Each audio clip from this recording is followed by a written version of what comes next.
There are sections of Chicago the guidebooks don't refer to. You can't blame them, really.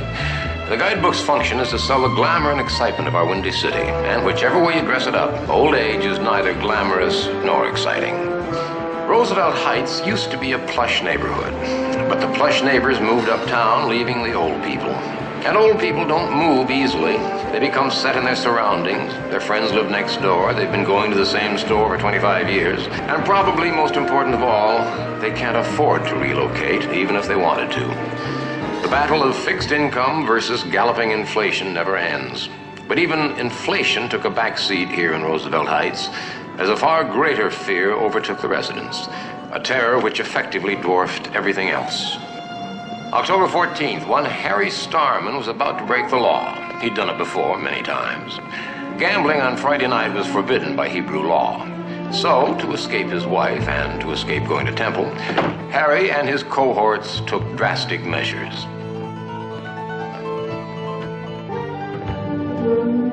There were other residents of Roosevelt Heights. The locals had tried to get rid of them a couple of times, but what with the fact that the garbage collection wasn't as efficient as it could have been, they just hadn't been too successful.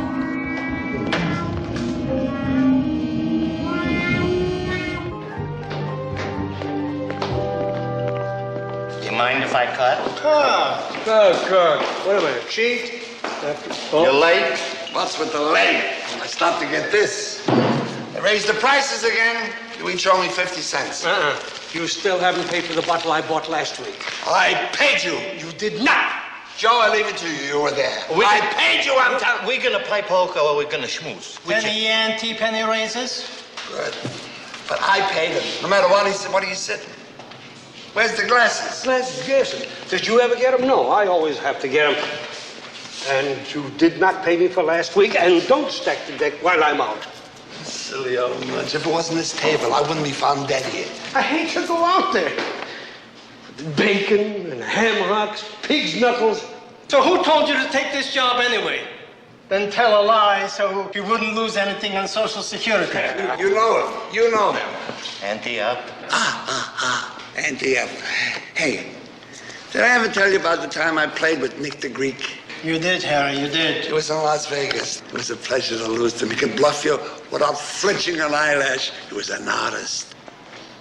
Buck Feynman, 72 years old, a cantankerous old geezer. No one liked him much. But they allowed him to play poker with them once a week because he was a terrible card player and had been known to lose as much as 75 cents in a single evening. Also, his part-time job allowed their group a safe hiding place for their clandestine games of chance. For Buck's case, this particular night, it was too clandestine. Who's there? Looks like, hey, Rabbi Schulman, what are you doing out here? Now, no matter what terrible stories my wife told you, it's still only a penny ante game. Wrong, I know, but it's only penny ante.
Dropping dead wouldn't get me to cross the road.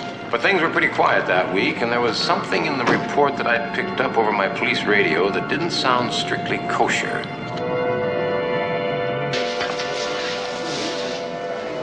See, that's how it I'll is. move like this. Yes, let me show you. Please, one at a time. One at a time. Why should we have to live with such tourists? I'm sorry, but I don't understand Yiddish. Tourists! Hey, grief, unhappiness, don't you understand? What happened? Old guy croaked. You have a nice choice of words. You expect to escape old age? Okay, an old guy passed on. Passed on. What did he pass on of? No, it was old age, boredom. Old age, boredom. Wait a minute. Who are you? Press. I wouldn't if I were you. Son, I've seen more dead bodies than you've had TV dinners. Oh, yeah. Old age and boredom.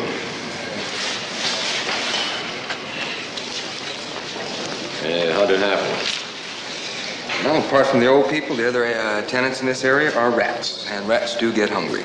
Rats. Anything else you want to know? No, Of course. You take care, okay? If only we didn't send him out for the glasses. I really liked him. He was a nice guy. But did any of you gentlemen here know the deceased? Sure, I know him. What was his name? Feynman.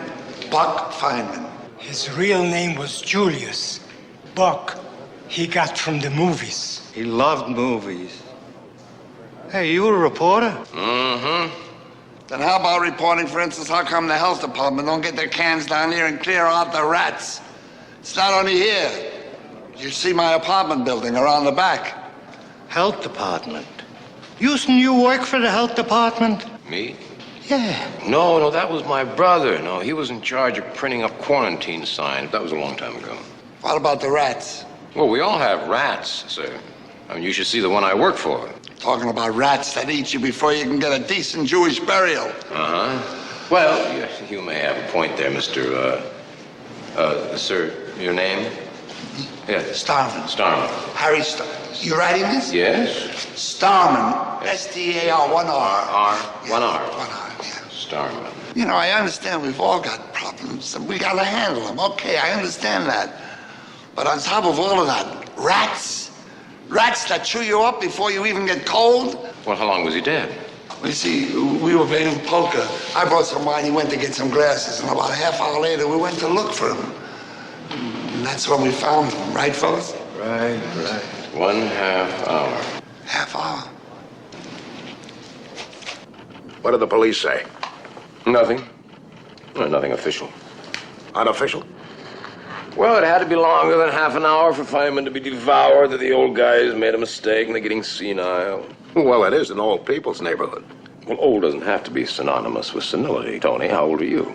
Just imagine. There's all these old people hanging on to whatever they've got left out of living in this ghetto with flesh-eating rats breeding all around them like rats. All right. Here, put it on the wire. Well, take out that bleeding heart stuff. Bleeding hearts? Me? Where?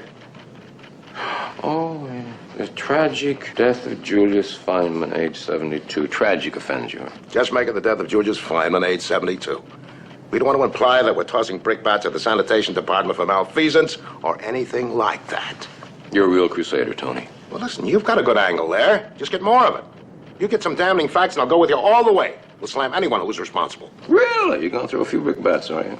Or is that too rough? Maybe we can just pelt them with some wet biscuits. Here, maybe you better sign this. What is it?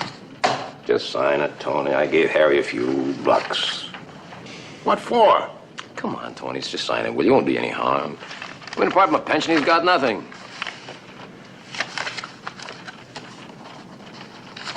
Thanks very much, Tony. You're Richard the Lion-Hearted, Patrick, Henry, and St. Teresa, all stuffed into one big pinstripe suit. Matty, send up a corned beef sandwich, Lean, and a bottle of cream soda. And fresh pickles this time.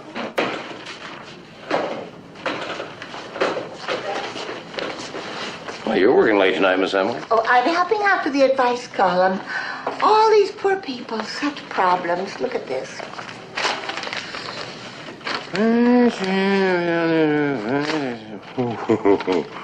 All those women hanging around him. I should have such a problem. What are you going to tell him? Well, I hoped you'd come up with a suggestion. Me? Okay. You tell him to get his doctor to prescribe a massive course of hormone treatments. And him 73 years old. Is this your story? Yeah, uh-huh. Well, may I read it? Yeah, sure. Not going to help you with that stuff, though. Oh, no. I'll let you in on a little secret. I just took this job as a stepping stone to what I really want to do. Which is what? I'm writing a novel. A detective novel. Well, good for you. I needed experience of life. I was becoming insulated in that little place of mine. And anyway, down here I get to use the typewriters and the paper's free. Well, that's a very good attitude for a professional writer. Madam Emily. Good night. When you're finished with that, give that to Martha to set on the wire.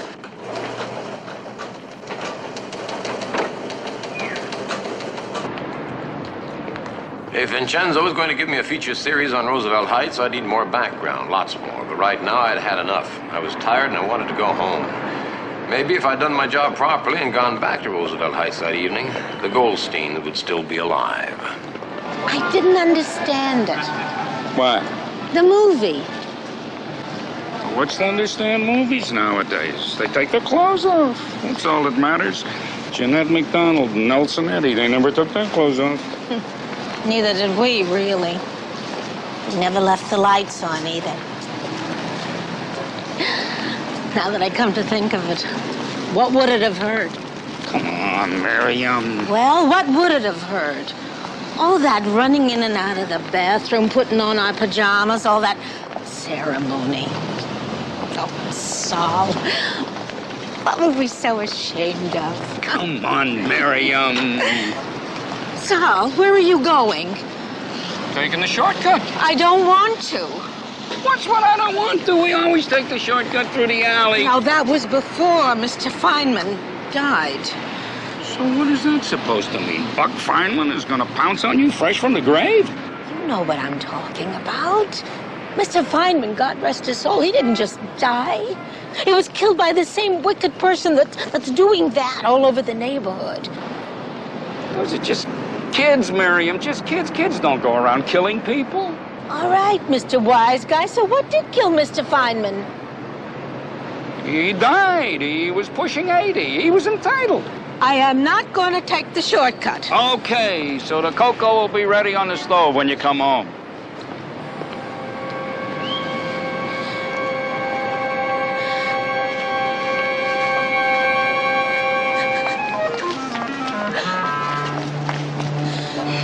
Sal,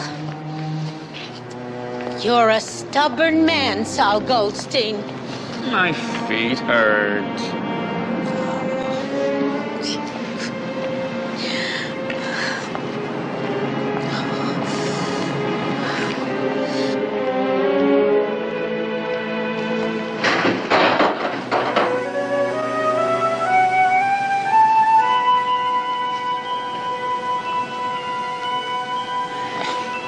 Nothing. Come on.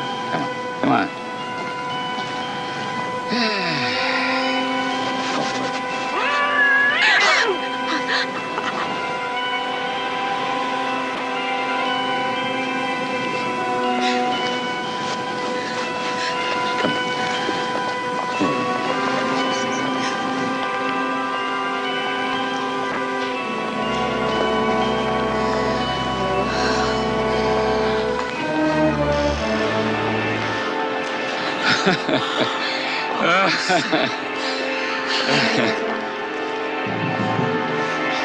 Good evening, officer.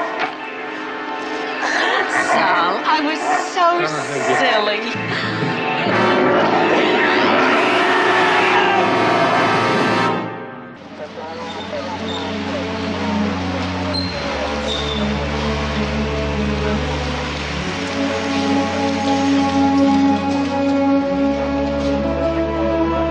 Someone called in the middle of the night to let me know what had happened, more or less.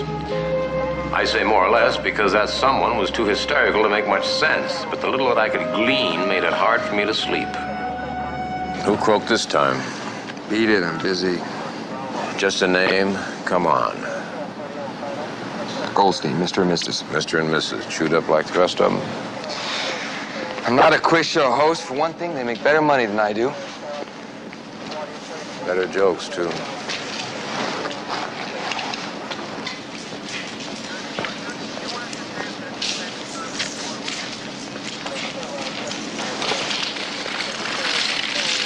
Mr. Kolchak, Hi, Mr. Starman. Why aren't you home in bed? Who could sleep in an atmosphere like this? Listen, Mr. Kolchak, I know who did it. Yeah, sure. Please, Mr. Kolchak, listen to me. I'm telling you, I know who did it. Mr. Starman, would you do me a favor? You're right in my picture. But you don't understand. I'm the one who called you. You what? I called you. Why didn't you identify yourself? Didn't I? Come on, Mr. Starman. Let's have a talk.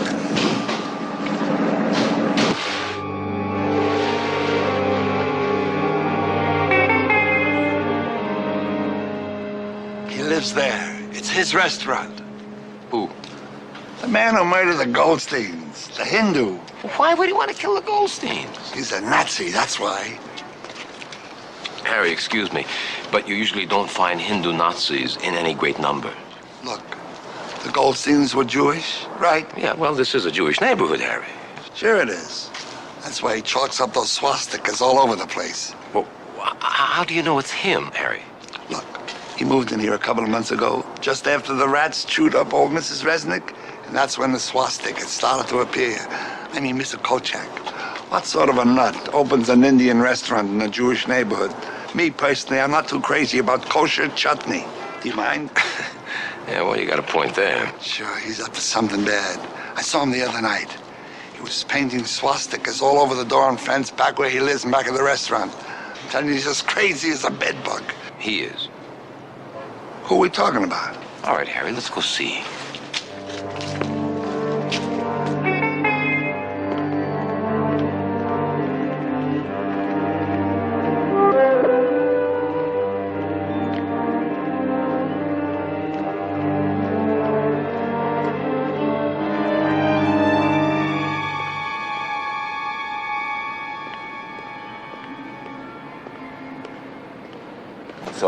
So? You'll see. Yeah? Huh? Well? Here? Yeah? Okay.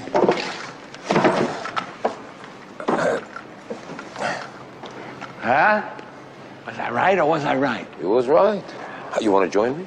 Are you kidding? I can barely climb the stairs, let alone the fence. I'll wait here. Keep your eyes peeled, huh?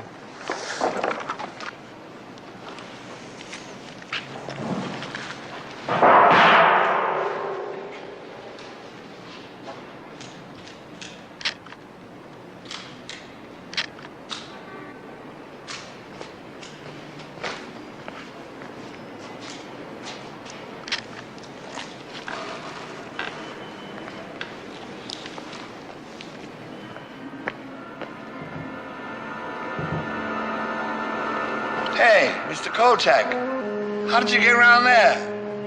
Not around there, I'm around here.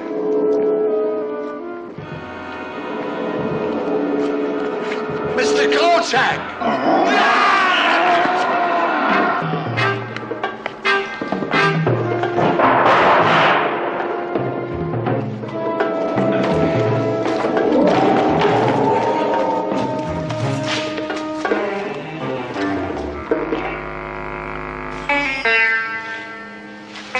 Rakshasa.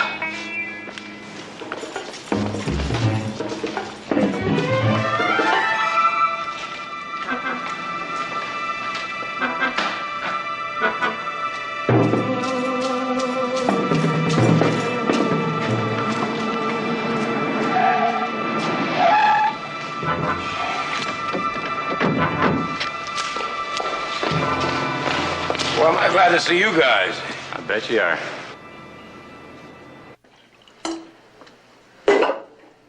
Okay, Kolchak. Let's have it one more time. Okay, this will be the fifth one more time. Oh? You got nothing better to do, have you? You kidding? Now, you and Harry climbed over this fence, right? I went over, Harry stayed outside. Why? What? Why did Harry stay outside? He was an old man. His fence climbing days are over. Maybe he was afraid of you. Maybe you ought to have your marbles examined. Oh, boy. I love a wise guy. Okay, keep going, Kolchak. Well, let's see. I dropped down over the fence. He was back there. I moved out a little and took a couple pictures. And then I heard him scream.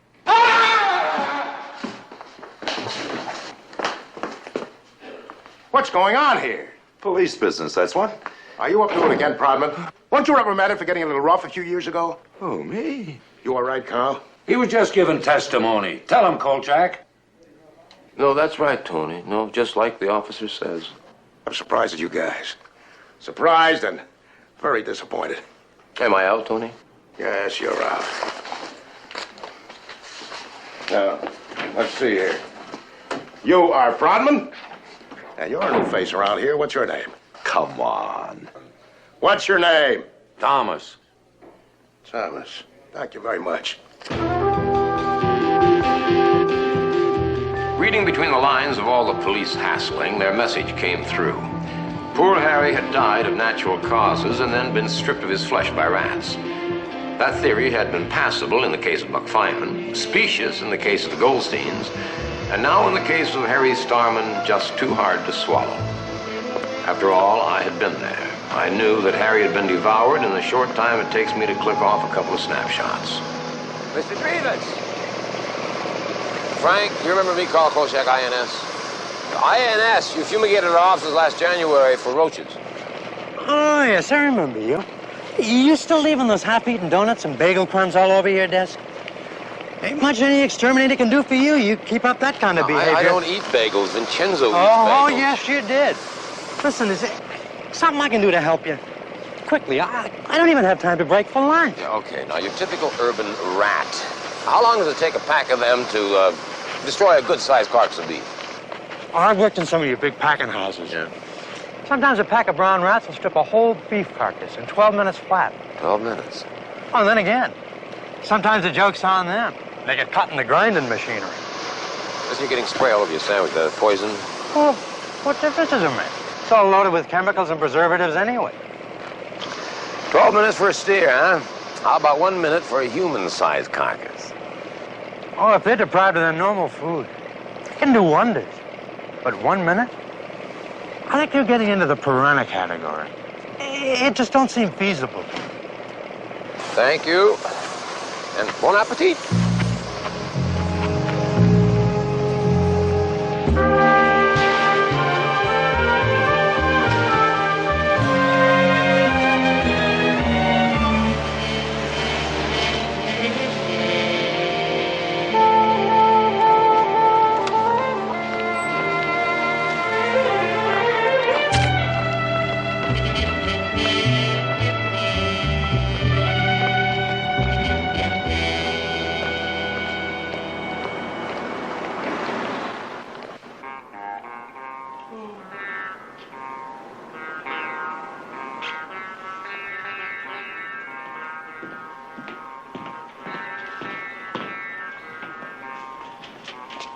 There you go, Sahib.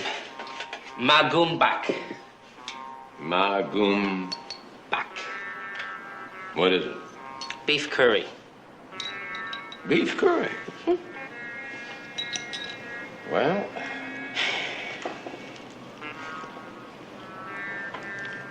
yes, it looks like curry, but I don't see much beef.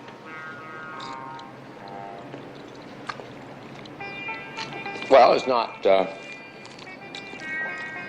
bad. Wait till it starts doing the flaming sword dance in your colon. Shalom. Sit down. You get many customers in here? Are you kidding? In this neighborhood, if it's not chicken soup and matzo balls, forget it. That's what I heard. That's strange, him opening a place like this. It's crazy. But he's like that. Let me tell you something. I saw him talking to one of these old neighborhood guys, right? You know what he asks? He asks, does the old guy ever see any of his friends or relatives hanging around at night? Well, the old guy tells him all his friends and relatives are dead. I said, you know what the boss says? The boss says it doesn't make any difference if they're dead or not. Does he see them? Now, that's crazy, right? Is he at home? He's never home. If you saw where he lived, you wouldn't ask why. Did you hear your boss talk about something like a Rakusha, Rakaka, Raka, something? Uh-uh.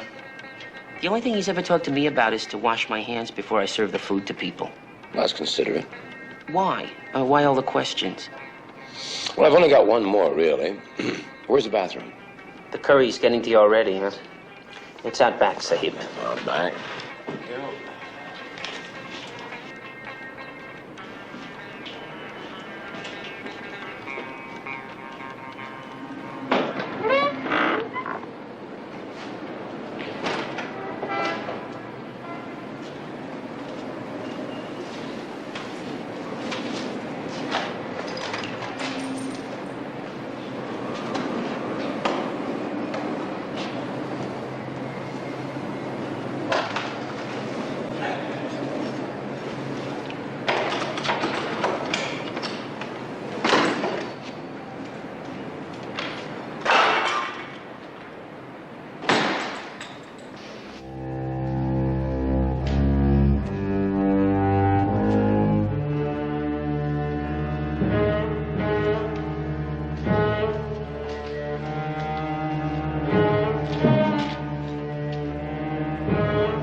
अफसोस अफसोस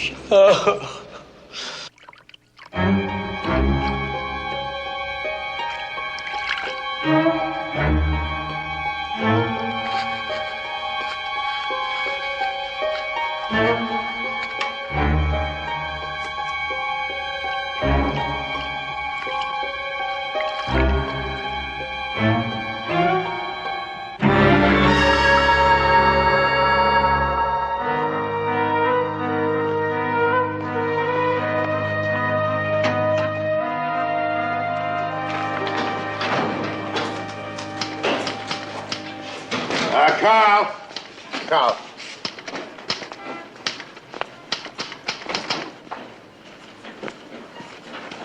Yeah? Carl, just recently you were making some big noises about a series on the plight of the old folks down at Roosevelt Heights. Huh? I haven't seen one written word about it yet. Oh, I was down there tonight, Tony. Well, something very weird is going on. It's coming together very oddly. You're dripping on my desk. What? Oh, yes. Well, look here, see? Well, that's a national disgrace. A man that age having to eke out a living as a busboy. No, those are East Indian clothes, Tony. He tried to kill me with a crossbow. A crossbow? Yeah. Yeah, look here. This is where he lives, see? See those swastikas on the wall? Wait a minute. A crossbow? Yeah, for crying out loud, a crossbow. Look, see there, right in his hand? It's kind of blurry, but you can sort of make it out if you squint your eyes a little bit. A crossbow and swastikas, and he lives in Roosevelt Heights? Yeah, that's right. Listen, I've been doing a little reading. Apparently, the Nazis did not invent the swastika. It's a Hindu sign. It's very old, used to ward off evil spirits. Ward off evil spirits? That's right. You know, in the year 1066, the Saxons lost the Battle of Hastings because their crossbows were no match for the Norman longbows in terms of range and accuracy. In that way, two disparate cultures were melded. You know, Ron, in your own quiet way, you're... Well, thank you. Thank you very much, Ron.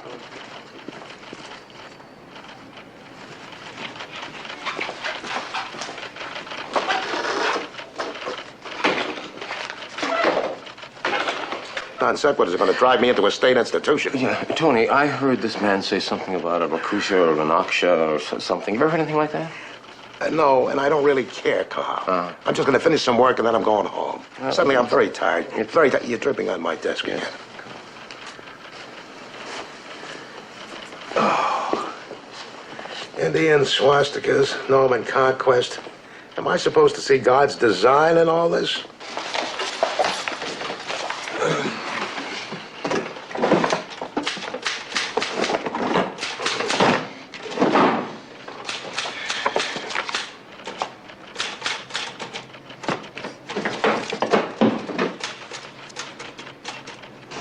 March 3rd, 12:15 a.m. Officers York and Boxman, 12th Precinct, making their normal rounds.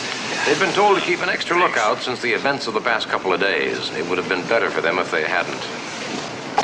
Oh, what's the time? It's only 2:30.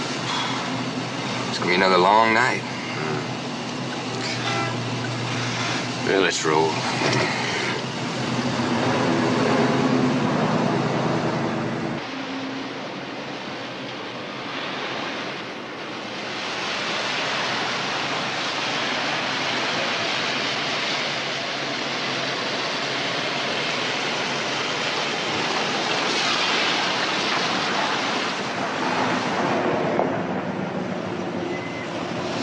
What are you stopping for?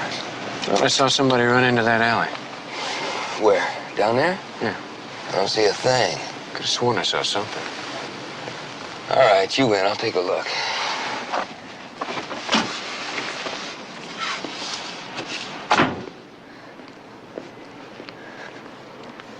Tomorrow night, I'm driving all night long. Okay.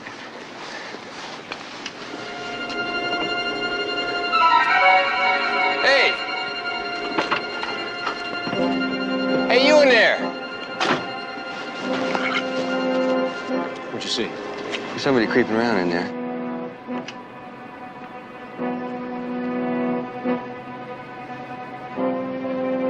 Sergeant DeVito, I thought he was in the hospital. Mom? What did you say?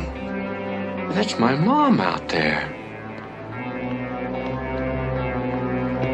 What do you mean, your mother? That's Sergeant DeVito.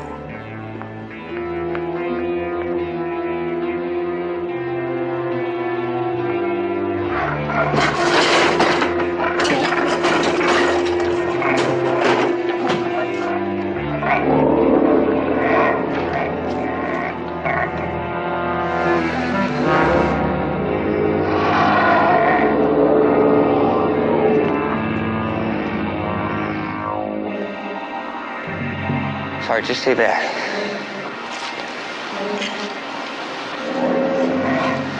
Sorry, just stay back. Don't come now. Don't come any closer.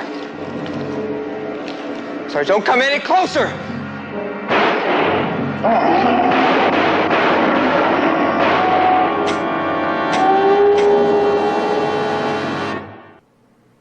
This is one of my most prized possessions. I doubt seriously you'll find a better 3rd century rendering of the goddess Kali anywhere in the world. I always like to say, the 3rd century is when the cult of Kali flowered. Cauliflower, vegetable.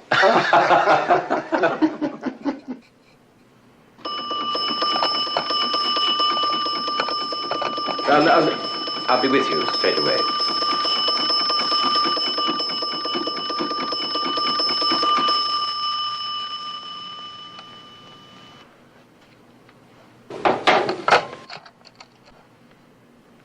Excuse me, will you feel free to browse? Oh, Mr. Marriott Lane. Yeah, my name is Carl Kolchak. I'm with the INS, and you, sir, are the foremost expert on East Indian arts. And I have a few questions for you. It's Lane Marriott, not Marriott Lane. Yes, certainly, certainly. Now, let me see what I can do about not putting the cart before the ox. Now, I'm trying to find out something about a creature named Raka Shusi, Raka Lanki, Raka something. I didn't hear it too well. But there are a plethora of Indian words beginning with those syllables. Well, yeah, well, this rock takes pleasure in eating human flesh. You're talking about the Rakshasa. Oh, that's business it. house. That's it. Good. Well, that's all right. Don't worry about me. I don't have to be back at the office. Now, go on. Give me the proof about this Rakshasa. Well, the Rakshasa is a disciple of Ravana, whose deeds were so horrible he stopped the sun and the moon in their course. You know, I had a date with a girl in college just like that once. Mr. Kolchak, I value my time. If it's your intention merely to be a music hall wag, please state so. No, please. I was just trying to ease the tension, and I noticed that you were a man who appreciated a good joke over there. I mean, cauliflower. Yes, not again. Very good. Yeah. Well, go on.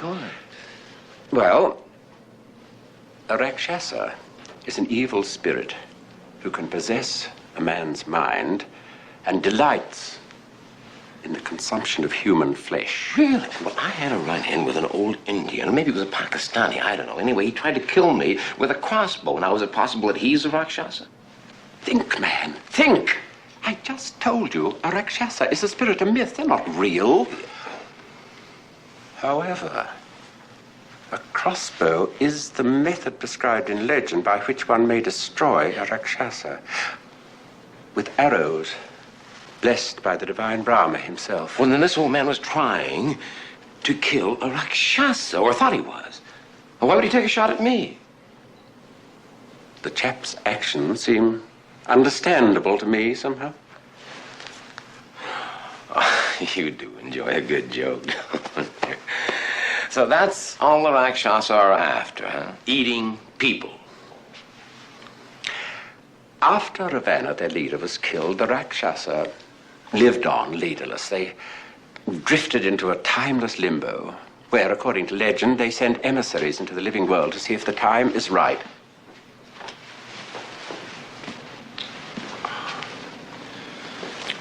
To see if the time is right for their reappearance on the face of the earth. When is that?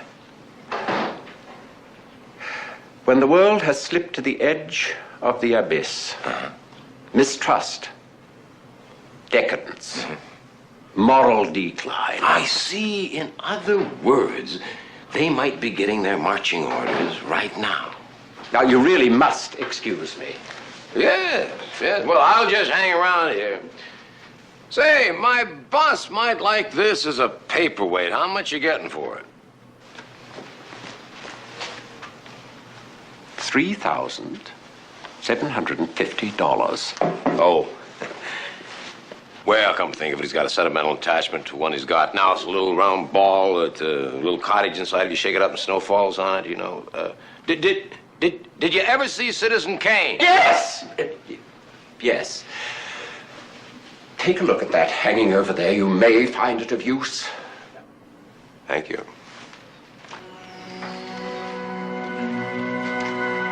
Ah, yes. I remember her well.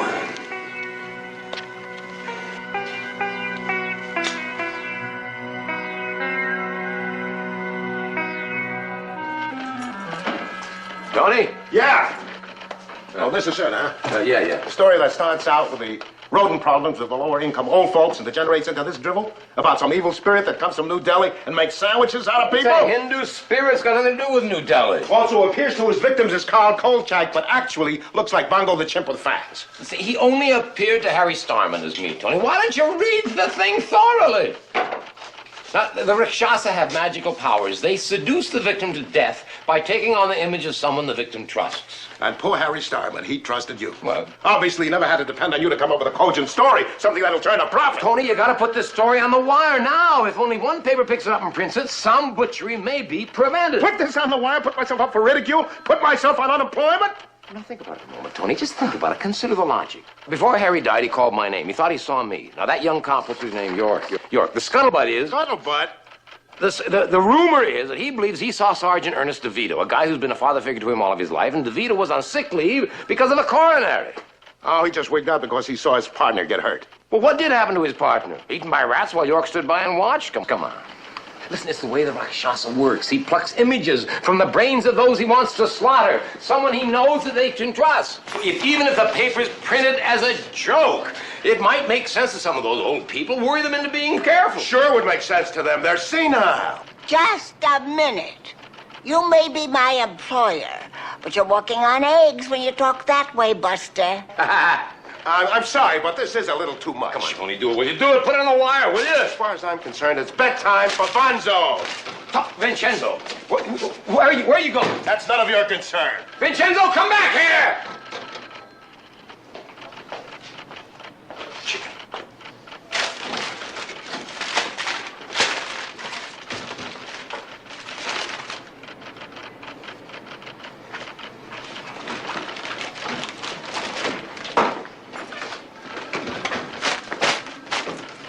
That's where I get all my stories. All I've been able to get out of him is that he's going to the doctor for some shots. Mm-hmm. Yeah, well, I'd like to give him a shot in the head. That's what I'd like to do. Ah!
Great Brahma, creator of all creatures, to you I commend my unworthy soul. Sir? No, wait. I'm not the Rakshasa. I'm the Kolchak, Carl Kolchak. Please, I wish to apologize for last night. I thought you were... The Rakshasa? Yes, I'm sorry. I never thought I would be old. Look at me now. My eyes don't serve me, my hands betray me, and my courage is as shaky as my body. That is why I fired at you. You're very ill. It looks like you've got a fever here. Listen, I've got a car outside. Let me take you to the hospital. No. I have to remain here and try to complete my task. Hunting the Rakshasa? Yes. I am a servant of Brahma. I must do my duty. For 60 years now, I have roamed the world seeking and destroying the Rakshasa wherever they appear. Have you ever gotten any? Oh, yes. Yes, indeed. A few. 60 years. How old are you? I'm nearly 80. And I'm afraid I've destroyed my last Rakshasa. All I can hope for is to pass on arrows to another of my kind. Here in Chicago? To combat the Rakshasa, one must be clear of mind, but most of all, honest and brave. Perhaps you. You best go home. You need a doctor. I'll bring my car. No. Please go home. It is dangerous here for you. The Rakshasa knows I'm helpless. I can sense him lurking nearby, waiting to strike. Like the spineless cowards they all are. Easy, Pop. Easy now. I'll find a way to take care of you. Please, remove yourself from here. And take these with you, should you have to defend yourself. Please. But, No, take them. They're blessed. Don't let yourself be fooled. He will present himself to you as someone you know and trust. But you must shoot. Shoot, or your flesh will be ripped apart. I got one problem, Pop. There isn't anyone that I trust. Don't be fooled. His power is that he can find a person and deceive you. Go home. Don't come back. You'll be ripped as if by mad dogs.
Stop. Don't you come nearer.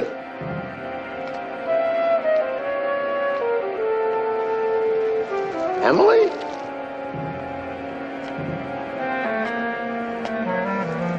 Emily, what are you doing here? Did you answer me? Well, I just had to follow you. You know all about the haunts of criminals, and I wanted to have some real-life research for my novel. Well, I don't care about your novel. Now, if you don't stop right there, I'm gonna have to shoot you. Oh, Carl, I just wanted to experience a case for myself. Put down that bow. You're scaring me. Well, then you stop walking. Carl. I mean it, Emily. I really mean it. I'm frightened down in this bad place. Emily?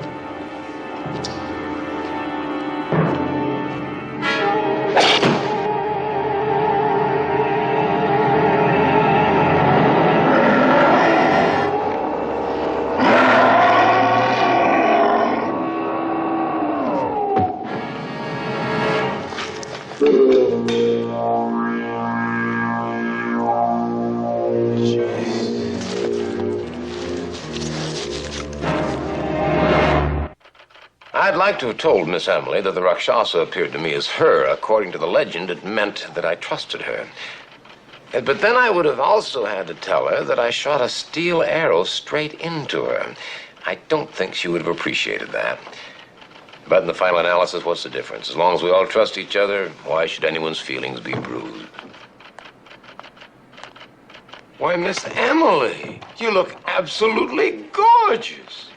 Thank you. I have an appointment. Really? Business or pleasure? Business. Miss Cowles. Oh, I'm Mr. Cartwright. Oh, Mr. Cartwright. Mr. Cartwright, Mr. Kolchak. How do you do, sir? My pleasure. It must be very nice working with such a great lady. Allow me. She gives the best advice, even medical advice. Oh, I'm sure. She's right on the button. Yes. Yes, Mr. Cartwright. Oh, hormones. Oh, Mr. Cartwright. Good luck, Emily. Thank you.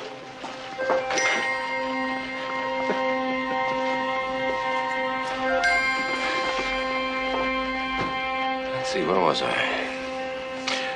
Yes. And if you happen to be walking along a lonely country road one night and you see your favorite aunt coming toward you, good luck to you, too.